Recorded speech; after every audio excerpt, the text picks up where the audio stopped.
এসব কি? আপনি একটা মেয়ের পারমিশন ছাড়া আপনি লুকিয়ে লুকিয়ে নাচ দেখছেন কেন?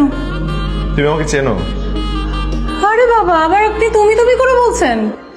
সবসময় তো তুমি করেই বলতাম। আপনি কে? বলো তো আমি কে? আপনি একটা নির্লজ্জ বেহায়া, বুঝতে পেরেছেন?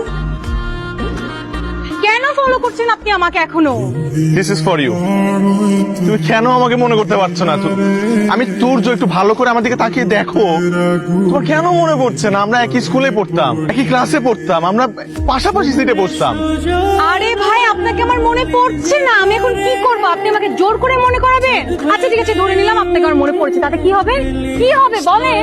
তুমি যে রাগটা দেখাচ্ছ না, এগুলো সব তোমার অভিনয়, আমি ঠিকই জানি। কাজ হয়েছে তো? কাজ হয় না, কাজ আরো উল্টা নষ্ট হয়েছে।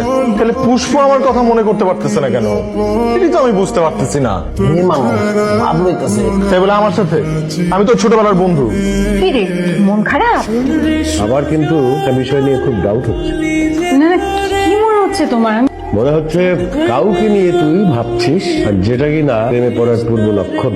আমার কি মনে হয় জানিস, যে ছেলেটাকে তুই প্রতিদিন আমার সামনে নিয়ে এসে বকা খাওয়াস, তুই ওই ছেলেটাকে নিয়ে ভাবছিস। ছেলেটা তো খারাপ না, ভালো। সে তোকে কখনোই বিরক্ত করতে চায় না।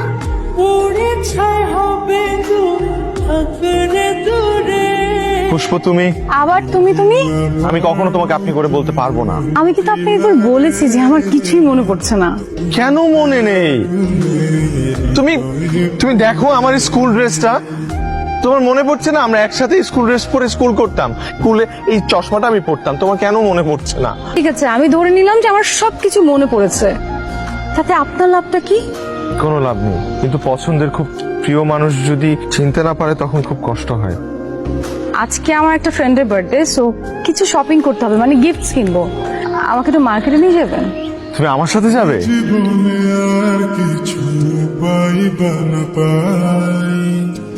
তবে আমি একটা জিনিস বুঝতে পারলাম না, তুমি বললে তোমার বান্ধবীর বার্থডে, কিন্তু শপিং গুলো একটা ছেলের জন্য, তবে আমার সাইজে। ওর হাজবেন্ডের জন্য কিনেছি। আমার খুব ছোটবেলা থেকেই তোমাকে ভালো লাগতো। সেদিন যখন আবারও তোমাকে অনেকের বাসায় দেখলাম, তখন আমার ভেতরটা জানি কেমন করে উঠলো। কেমন করে উঠলো? আমার কখনো কাউকে ভালো লাগেনি, ভার্সিটি লাইফ কখনো না। আমার ফ্রেন্ডরা আমাকে সবসময় বলতো, তোমাকে যখন আবারও দেখলাম তখন আমার মনে হলো যে হয়তো তোমার জন্যই আমার কখনো কাউকে ভালো লাগেনি। এই জন্যই কোনো ছেলেকে পাত্তা দিতে নেই। আজকে আপনার বাইকে উঠলাম, আপনাকে সাথে নিয়ে একটু শপিং এ গেলাম, শপিং করলাম, ব্যাস হয়ে গেল। এখনই প্রপোজ করছেন? আপনারা কি বলেন তো, আপনাদের অভ্যাসটা কি?